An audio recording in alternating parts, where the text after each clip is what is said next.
Ya, selamat malam Bang Daus. Malam, Bang Daus, bisa Bang diceritakan Eki, ya. awal mula background Abang ditunjuk sebagai pengacara teknologi itu dijelaskan Bang seperti apa Bang? Awal mula gue jadi pengacaranya Novi itu, gue awalnya nggak sangka menyangka ya. Dari sebulan atau 2 bulan lalu kan melalui Komal-Komal gue udah dihubungi ya oleh timnya Novi untuk bergabung menjadi pengacara Novi. Terus gue bilang, gue nggak bisa kalau gabung kan gitu. Karena gue lihat lu pada mau bikin tim 1, tim 2, tim 3. Gue bilang, gue bukan mau lagi mau main bola. Gue bela klien, gue gak biasa kayak begitu, bilang. Jadi ntar aja deh kalau lo butuh gue, kalau pengacaranya udah pada gak ada atau minimal udah pada keluar semua, baru ngubungin gue bilang gitu kan. Akhirnya selang beberapa bulan terjadilah tuh urbanisasi pengacara, ya kan.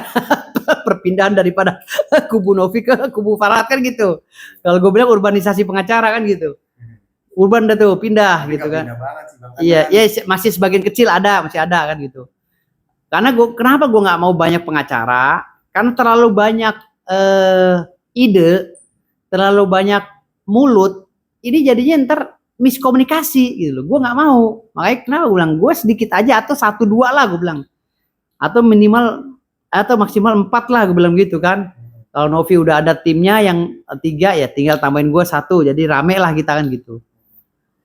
Nah, kalau itu mau dipenuhi syaratnya, gue mau jadi pengacara Novi itu udah 4 kali gue tolak tuh. Udah 4 kali gue tolak jadi pengacara. Dari awal Novi butuh pengacara, gue udah tolak. Nah, tahu-tahu kemarin di hari Sabtu ya, hari Sabtu tanggal 3 Desember ya, tanggal berapa sih Sabtu kemarin? Tanggal 3 ya, tanggal 30 November ya. Tanggal 30 November, gue kan janjian sama Pablo, gitu loh. Pablo nelpon gue, terus bro, lo ada di mana? Kita ketemuan yuk, kata dia gitu kan. Oh kebetulan, gue bilang gitu. Bukan Pablo yang nelpon, bukan Pablo, gue dulu. Gue telepon Pablo. Apa nggak tahu deh, entah Pablo duluan yang nelpon apa gue lupa. Jadi pada saat itu, gue ini mau nawarin bininya Pablo, karena bininya Pablo artis kan. Gue mau nawarin dia tuh mendampingi gue jadi calon kandidat bendahara umum Parvi. Karena gue kan mau ikut konteks ketua umum Parvi. Gue, Efrijo, dan gue lagi nyari bendahara umum kan gitu. Nah, gue telepon lah, gue hubungi lah si ini nih, si Pablo. Jujur gue kalau perkara Novi gue nggak tertarik gitu loh. Karena gue anggap kan perkara murahan kan gitu. Jadi gue nggak begitu tertarik gitu kan. Nah terus tahu-tahu gue hubungi Pablo, tahu-tahu gue diajak ketemuan. Pertama ketemuannya di Cawang. Setelah ketemuan di Cawang, gue diajak ke Antasari, Jakarta Selatan. Ketemuan lah tuh di salah satu kafe. Gue ketemuan, sempat ngobrol sama bininya Pablo. Katanya bini Pablo ada usaha skincare. Gue bilang bini gue juga ada usaha skincare. Kita combine aja, bla bla bla bla bla. Lalu Pablo bilang kalau masalah bendahara umum Pak Arfi silakan ngomong ke istrinya sendiri kan. Gue ngomong lah sama si Ray, ya kan. Ray senyum. Gue disuruh minum ya, minum. Gue minum aqua kan waktu itu kan. Sambutan Pablo sih bagus lah gitu kan. Tahu-tahu Pablo izin turun serombongan ini nih. Gue bilang kok waktu kumpul itu ada pengacaranya Novi, ada pengacaranya Pablo, ada pengacara donatur gitu loh. Gue bilang ini kok ada pengacara Novi yang gue lihat di TV, gue bilang gitu kan. Oh ya ini lagi ya kumpul-kumpul aja, karena pengacara Novi banyak yang keluar gitu, ninggalin Novi kan gitu. Oh gitu, gue pikir itu pengacara Novi yang 2 itu pengacara yang ninggalin Novi gitu loh. Tahu Pablo turun. Sebentar ya, gue ada tamu, kata dia gitu. Tamunya siapa? Ya tunggu aja, gue ada tamu di bawah. Gue tunggu dong, ya kan? Karena gue nggak suka suasana klub, ya kan? Gue nggak suka, udah lama gue menjauhi suasana klub, diskotik gitu kayak gitu. Gue akhirnya gue turun ke mobil gue tidur di mobil gue gitu. Sampai sejam setengah ya gue. Sampai sejam setengah, gitu loh. Gue WA Pablo, udah masih lama apa enggak, gitu loh. Ya kan, masih lama apa enggak? Karena gue tahu ini Novi datang, gue bilang begitu. Maksudnya ini kan acara kita ini kan udah gak ada kaitannya lagi dengan Novi gitu. Gue mau izin balik gitu loh. Maksud gue, Pablo, lu masih lama apa enggak? Kata si Pablo, sebentar. Gue usulin dulu lu jadi pengacaranya Novi. Gue bilang gak usah Pablo, gue bilang gitu. Gak usah ngerepotin. Karena gue memang gak tertarik sama urusan Novi gitu loh. Lah akhirnya si Pablo WA gue. Gue karena menghargai Pablo dia nggak keluar. Maksud gue tuh dia keluar, gue mau pamit gitu loh. Walaupun ada Novi di situ, gue nggak tertarik menangani perkara Novi gitu. Karena gue nggak perkara murahan kan. Akhirnya gue lagi gue mau tidur, pas gerintik hujan kok si Eko datang bawa payung, ngetok-ngetok mobil gue tuh. Bos, ini dipanggil sama Pablo. Ah, ya udah kita izin boleh balik. Gue pengen izin balik tuh. Sebentar, katanya mau ditemuin sama Novi. Gue bilang, maksudnya gimana? Mau ditemuin sama Novi? Gue bilang begitu kan? Maksudnya mau ditemuin sama Novi, maksudnya gimana? Ya gue, lu mau dijadiin pengacaranya Novi? Oh gitu, oke. Gue ketemu kan? Tapi dengan catatan ya, persyaratan gue jangan banyak-banyak pengacara. Kalau banyak gue nggak mau. Gue bilang begitu kan? Masuklah gue tuh dalam room karaoke. Ngobrol lah kita bersenda gurau. Di situ ada pengacaranya Pablo beberapa, ada Pablo juga. Ngobrol lah kita kan, ketawa ketiwi ya kan. Ya mereka sih memang kalau menurut gue sih mereka kerjasama ya untuk mengejar apa sih gugatan itu gitu kan. Kerjasama artinya mungkin mereka satu visi gitu ya, bukan kerjasama, satu visi ya masalah gugatan itu. Akhirnya karena di situ ada Jos ya, dia sama-sama timur sama gue, dia dari Ambon. Gue bilang, Bung, kakak Bung masih di sini, gue bilang gitu. Iya, jadi beta harus bagaimana? Gue bilang begitu. Ya Bung, deng beta nanti urusan perdata, kata dia gitu kan. Oke, kalau begitu beta oke, tapi beta nggak mau tambah pengacara lagi, karena beta nggak suka ya, beta nggak suka. Bung tahu, ya nggak apa-apa, saya ngapa katanya, saya ngapa. Yang penting Bung, deng beta urus perdata dan urus counter media. Oke, setuju. Oke, salaman lah ya. Terus beta bilang, gue bilang, Bung, beta mau ini kuasa lisan dulu sebelum ditulis surat kuasa. Jadi beta maunya surat kuasa lisan. Ya, kuasa lisan itu artinya sesuai apa yang dicatat dalam pasal 1338 KUH Perdata.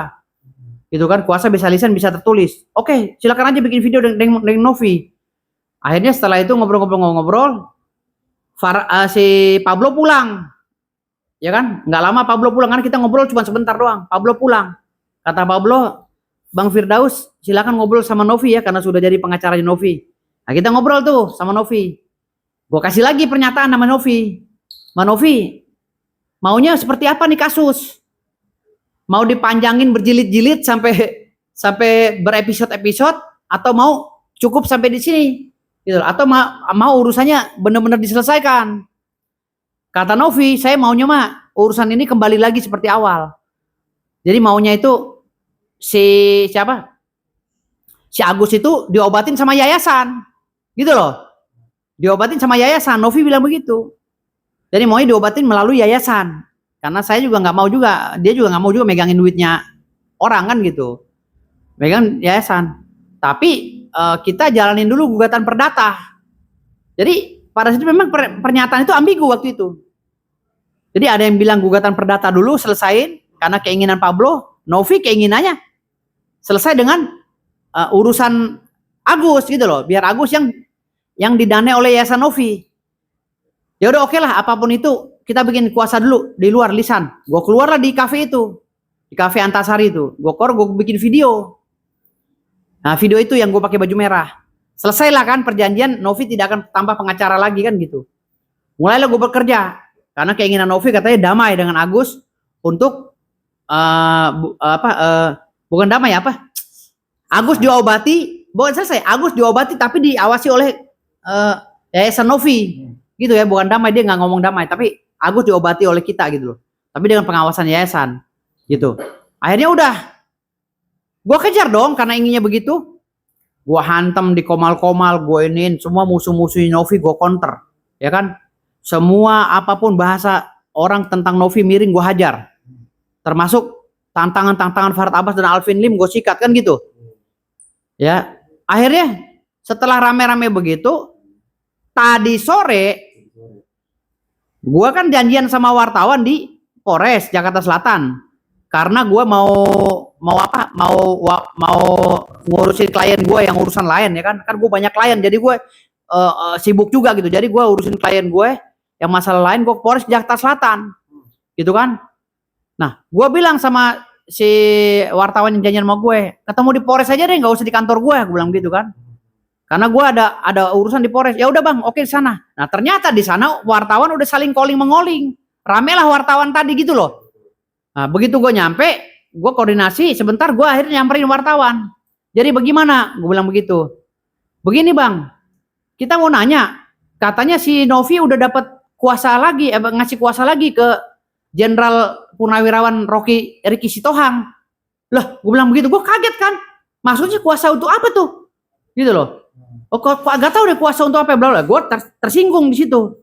Gue bilang masa seorang jenderal nggak ngerti etika, ya kan? Nggak ngerti etika tentang advokat, gitu loh. Apa yang dituangkan dalam Undang-Undang Nomor 18 tahun 2003, ya kan? Ada pasal 3, pasal 4. Kan di sini ada kuasanya, gitu. Masa dia begitu? Gue pikir begitu kan, sampai gue agak sedikit kesel akhirnya gitu loh. Kan gue udah bilang dari awal gue tuh nggak mau nangani kasus Novi karena ribet, gitu loh. Kasus recehan jadi ribet. Bikin rusak nama gue, kredibilitas gue.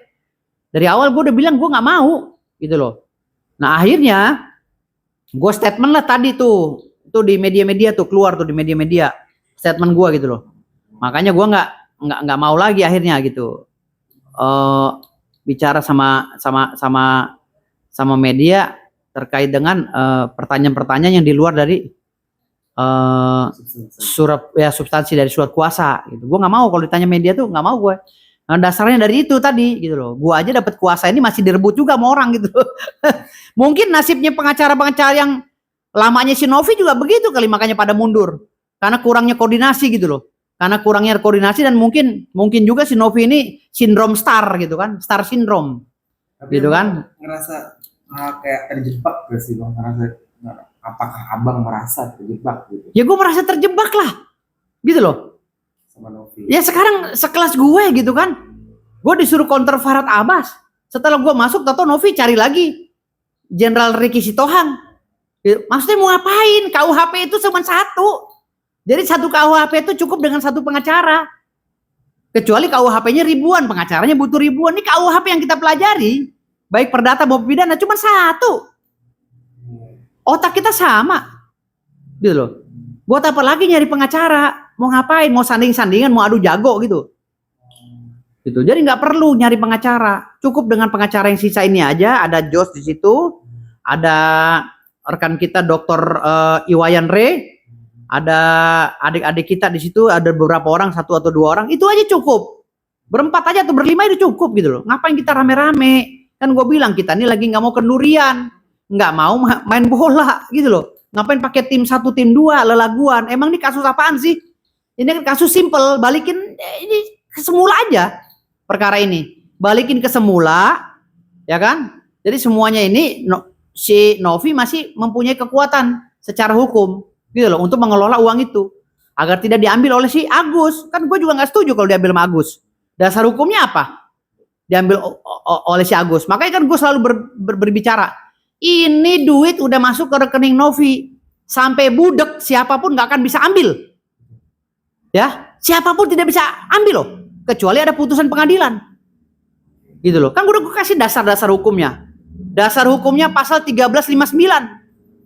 Di dalam pasal 1359 ayat 1 itu disebutkan bahwa uang yang boleh dibayarkan kembali kepada orang yang mengirimkan uang itu adalah uang hutang. Pasal 9 ayat 1 loh. Pasal 1359 ayat 1. Pasal 1359 ayat 1 KUH Perdata mengatakan uang yang boleh dibayarkan kembali kepada orang yang mengirim transferan itu adalah uang hutang piutang. Yang bersifat hutang piutang. Ayat 2-nya ya, pasal 1359 ayat 2 mengatakan bahwa uang yang ditransfer hasil daripada sumbangan sukarela tidak bisa digugat atau dituntut. Makanya kalau ada orang yang menggugat dan menuntut, ini kuliahnya pada di mana? Belajar hukumnya pada di mana? Gitu loh. Donasi kan emang Kan haknya Agus loh. Nggak bisa dong haknya Agus. Itu haknya yayasan. Sesuai dengan pasal 1359 KUH Perdata. Gitu. Kan gue selalu udah bilang, ini uang sumbangan, sifatnya pasif. Ini datang lagi orang mau ngaudit menggunakan jasa PPATK. Uang yayasan nggak bisa diaudit sama PPATK. Gitu loh.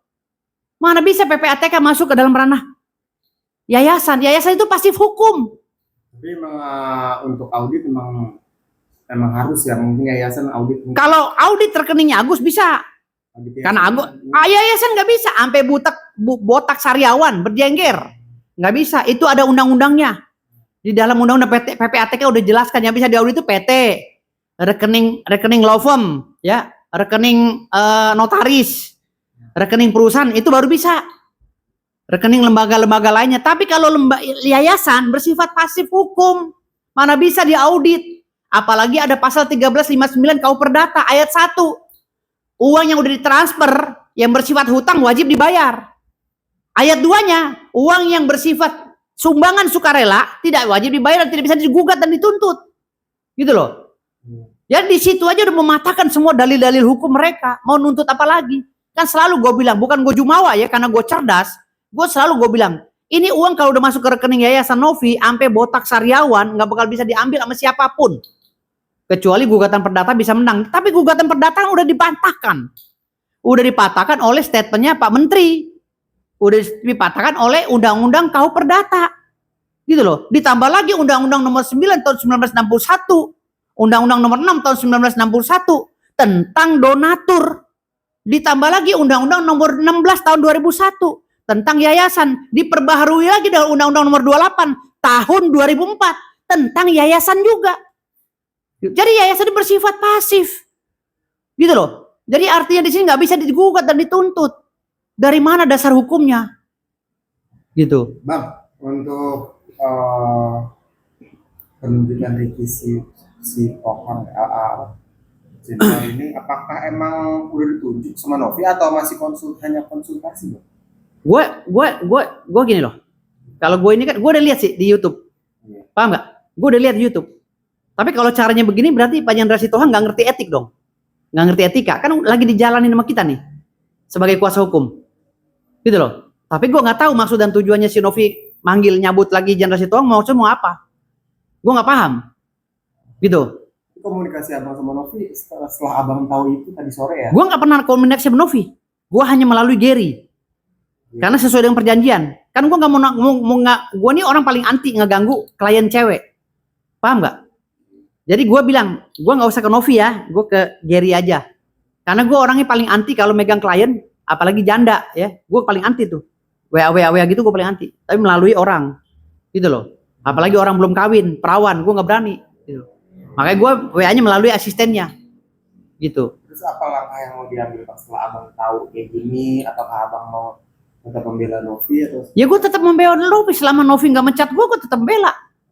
Tapi gue sekarang ini gue tegur keras mereka biar profesional si Novi ini jadi klien gitu loh. Jadi jangan sampai dia cuap-cuap nyari-nyari perhatian masyarakat agar masyarakat iba, tapi dia sendiri membuat kontradiksi atau kontradiktum atau kontra apa sih semacam kontra sosial yang ada di kumpulan mereka ini gitu loh. Jadi kalau maksudnya kalau untuk mungkin kalau bukannya kalau banyak pengacara gitu, jadi banyak bisa didiskusikan gitu. Gue selama ribuan kasus yang gue tanganin, nggak akan ada yang beres. Kalau pengacara itu dari ini comot dari grup ini, dari nggak bakal beres. Malah kliennya yang renyak, percaya sama gue. Karena kan pengacara ini kan punya ego semua, punya egosentris. Hukum itu abstrak, gitu loh. Semua orang ini bisa berpendapat, gitu loh. Paham nggak? Jadi kalau cara gue maunya begini, cara mereka maunya begitu ya susah, gitu loh. Makanya gue bilang tadi di sini, gue tunggu dipecat Novi aja. Kalau Novi masih menggunain gue jalan. Kalau gue dipecat, emang gue kagak mau dari awal. Gitu. Makanya gue bilang, gue tegur nih keras biar semuanya pada introspeksi diri ya. Karena tadi pagi aja Farhad Abbas itu udah ngajak damai sesuai dengan apa ya. Gue mohon loh, Farhad, tolong. Gue bilang gitu, tolong dong. Kita kan mendamaikan dua insan yang sedang berseteru adalah pahala. Gue bilang gitu. Tolong dong, lu damaikan Novi dengan si Agus gitu loh. Gue mohon katanya. Gue bilang gitu kan. Ya. Kenapa gue mohon begini? agar si Agusnya bisa diobatin. Tapi Novi yang kelola uangnya, bukan uang itu jadi milik Agus, gue bilang gitu. Gue udah ngomong begitu sama Farhad, dan Farhad udah oke gitu loh. Gue ngomong lah ke grupnya Novi, kata grupnya Novi, kita udah daftar gugatan, udah digugat sama si Pablo. Tunggu Pablo, gue bilang, waduh, kok nunggu Pablo lagi, tapi nggak apa-apa lah, itu urusan mereka. Mungkin mereka mau berjilid-jilid kali urusan ini gitu. Kalau gue kan kalau berjilid-jilid gue nggak ini, kurang. Oh itu dugaan abang berarti. Dugaan gue gitu. Jadi mereka kayaknya mau berjilid-jilid. Gitu. Sebenarnya kan simpel. Kalau nggak mau berjilid-jilid kan Farhad udah buka ruang untuk damai. Gue disuruh bikin akte dading, ya kan? Gue bikin surat pernyataan akte perdamaian, ya kan? Bahwa si Agus diobatin sama Novi melalui yayasan. Kan gitu. Jadi uangnya uang yayasan buat ngobatin Agus kan gitu. Akte dading yang gue sampaikan ke Farhad dan Farhad udah setuju. Gitu loh. Lalu gue lempar ke grupnya Novi. Nah grupnya Novi sebagian pengacara masih belum setuju. Karena maunya perang. Sampai gue bilang, kalau kita perang, kita dapat nama, tapi klien kita Novi renyek, bilang gitu. Jangan istilahnya kita sebagai pengacara masukin konflik interest kita ke klien kita. Kasihan klien kita masuk ke dalam pusara kepentingan kita. Gue bilang, gue debat tadi sama pengacara si Novi. Kalau mau selesai sekarang, gitu loh. Jangan bikin konflik interest di tengah tim gitu loh. Kasihan kliennya. Kecuali kliennya memang demennya gitu loh, berjilid-jilid gitu. Gitu. Tapi memang ternyata Novi ini tuh baru konsultasi aja bang, katanya intinya kata Dirjen itu intinya belum bisa bergabung sama Novi, tapi kalau dia butuh bantuan siap beri pencerahan. Nah itu baru bagus tuh. Jadi tidak seperti apa yang diberitakan oleh media tadi. Katanya Novi udah nunjuk Irjen jadi pengacara. Akhirnya kan gue bisa komunikasi sama Irjen. Itu Irjen Polnya Ricky Stohang bagus tuh kalau pendapatnya seperti itu. Berarti benar beliau mengerti undang-undang gitu loh. Dan Novi juga salah. Udah punya pengacara berkelas kok nanya-nanya masalah hukum ke orang lain lagi gitu loh. Ke pengacara lain buat apa ada kita di kantor pengacara kita gitu loh. Buat apa kita ditunjuk? Emang kita disuruh bikin nasi uduk? Kita di pengacara, kalau mau nanya pasal maka kita jawab semua. Ngapain nyari pengacara lagi bikin blunder gitu? Ngapain si Novi nyari pengacara lagi? Orang kita juga ini ada dokter Iwayan Ray, ada saudara Josh Ekel. Kurang apa lagi? Ada yang lain-lainnya. Jangan cari-cari pengacara lagi kalau memang ini masuk kasus mau tuntas gitu loh. Karena kalau dia nyari nanya pengacara, konsultasi ke sono, konsultasi ke sini. Lah ini yang jago-jago hukum di kantornya Firdaus Oyowo SHM Partner nih mau diapain? Konsul aja ke sini ke kantor gue. Hah? Mau kantor gue yang di mana? Gue ada 5 kantor. Mau konsultasi di mana kantor gue? Hah? Buat apa cari kantor-kantor lagi? Mau kantor di mana gitu loh? Di sini ada 16 pengacara, ada 2 profesor, ada 5 doktor. Mau kupas masalah hukum pidana, ayo perdata, ayo. Gitu loh. Jadi ini si Novi ini tahu nggak sih kalau law firm itu isinya pengacara banyak gitu. Dia cukup datang aja ke kantor gue mau advice apa, hukum perdata, pidana gue kasih. Ngapain cari lagi advice hukum ke pengacara lain gitu loh. Kan ini melanggar etik nantinya, kasihan pengacaranya gitu. Oke, jadi bang soal podcast antara Novi, Abraham Silaban dan Richard Lee itu gue nggak komentar karena itu bukan kuasa gue. Pokoknya Richard Lee, Farhad Abbas, Silaban itu bodoh amat, dia mau ngapain saling lapor bodoh amat. Itu karena gue nggak ada kaitannya di situ. Gue mau bicara masalah Novi aja sesuai dengan kuasa ya. Oke. Abang sama Farhad juga baik-baik aja. Gue baik-baik aja, tapi kalau gue terima kuasa ya gue sikat juga lah. Kita boleh berkawan, tapi kan kalau masalah kerja, urusan pekerjaan profesional aja gitu loh. Gue baik sama Farhad Abbas, 2 minggu lalu gue ke rumahnya, 3 minggu lalu, ya kok ya. Gue main ke rumahnya, makan bareng, ketawa-ketawa. Tapi kalau gue pegang kuasa, ntar dulu, gitu loh. Dia serang gue serang lagi kan gitu. Ya gitu ya. Kata abang nih terakhir nih bang, kata abang agar nasihat buat Novi juga, Agus, semua yang berkonflik dan kisruh di masalah ini agar selesai, benar selesai. Abang kata-kata abang yang terbaik tuh gimana bang? Kata-kata gue yang terbaik, Novi mikir sendiri deh, udah gitu aja. Gue nggak mau ngasih kata-kata. Maksudnya gimana? Udah suruh berpikir aja Novi maunya gimana, mau manjang apa pendek. Kalau mau berjilid-jilid, mau star syndrome, mau cari panggung, panjangin. Tapi kalau mau selesai, Farhad Abbas sudah ngomong. Dia bersedia untuk mengikuti kehendak Novi. Udah gitu ya. Oke, gue mau makan nih, lapar ya. Oke, thank you ya.